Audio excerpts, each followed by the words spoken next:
Saya akan menjelaskan pengertian dari teori sibernetik. Teori sibernetik ini merupakan bentuk kata dari cibernetik, yaitu sistem kontrol dan komunikasi yang memungkinkan. Bisa disebut feedback, umpan balik.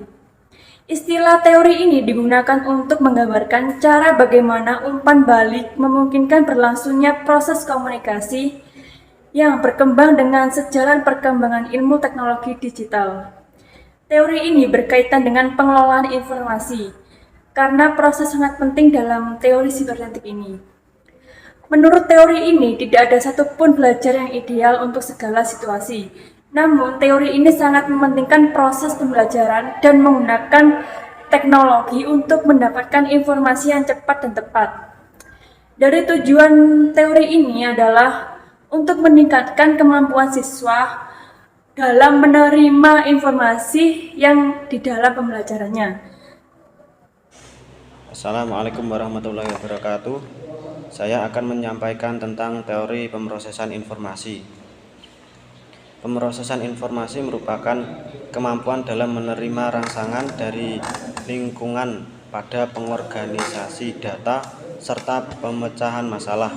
Ada juga yang mengatakan kemampuan berpikir yang baik serta kemampuan intelektual secara umum. Dalam teori ini mengutamakan untuk penggunaan strategi yang fokusnya pada siswa atau pemeroleh kembali informasi dan memfasilitasi implementasi pembelajaran yang berguna. Dalam pemrosesan informasi terjadi hubungan antara keadaan individu, proses kognitif, dan kondisi rangsangan dari lingkungan. Dari gabungan antara keduanya akan menghasilkan hasil belajar. Adapun 8 tahap proses pembelajaran menurut pendapat dari Robert M. Jensen pada pemrosesan informasi yaitu memotivasi kemampuan, mendapatkan, pertahanan, ingatan kembali, generalisasi, tingkah laku, dan respon balik. C. Teori belajar sibernetik menurut para ahli. 1. Landa. Landa merupakan seorang psikolog yang beraliran sibernetik. Menurutnya, proses berpikir manusia ada dua. Yang pertama adalah proses berpikir algoritmik. Proses berpikir algoritmik cenderung linear, konvergen, dan lurus menuju satu target tertentu.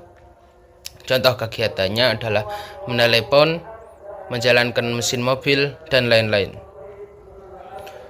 Proses berpikir yang kedua adalah proses berpikir heuristik. Proses berpikir heuristik adalah proses berpikir yang cenderung divergen atau menuju ke beberapa hal sekaligus. Contoh kegiatannya adalah operasi pemilihan atribut geometri, dan lain-lain. Tokoh sibernetik yang selanjutnya adalah Pass and Scott. Pass and Scott memperkenalkan peserta diklat yang bertipe holistik dan serial. Peserta diklat yang bertipe holistik cenderung mempelajari sesuatu dari tingkatan yang paling umum menuju tingkatan yang paling khusus. Sedangkan peserta diklat yang bertipe serial cenderung mempelajari sesuatu secara algoritmik. D. Kelebihan dan kekurangan teori sibernetik. Seperti bagaimana teori-teori sebelumnya, teori sibernetik pun memiliki kekurangan dan kelebihan. Kelebihan yang pertama adalah semua teori belajar menekankan adanya aspek-aspek tertentu, yang sebenarnya ini merupakan suatu persamaan, karena mereka menyadari bahwa belajar merupakan suatu proses yang berlangsung pada seseorang dengan tahapan-tahapan tertentu.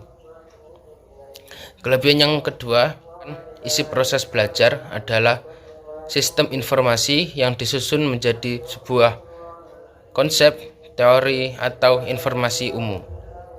Kelebihan yang ketiga, hasil proses teori belajar ini adalah adanya perubahan, baik perubahan secara tingkah laku maupun perubahan secara kemampuan pada ranah kognitif, afektif, maupun psikomotorik. 2. Kekurangan. Teori sibernetik ini banyak dikritik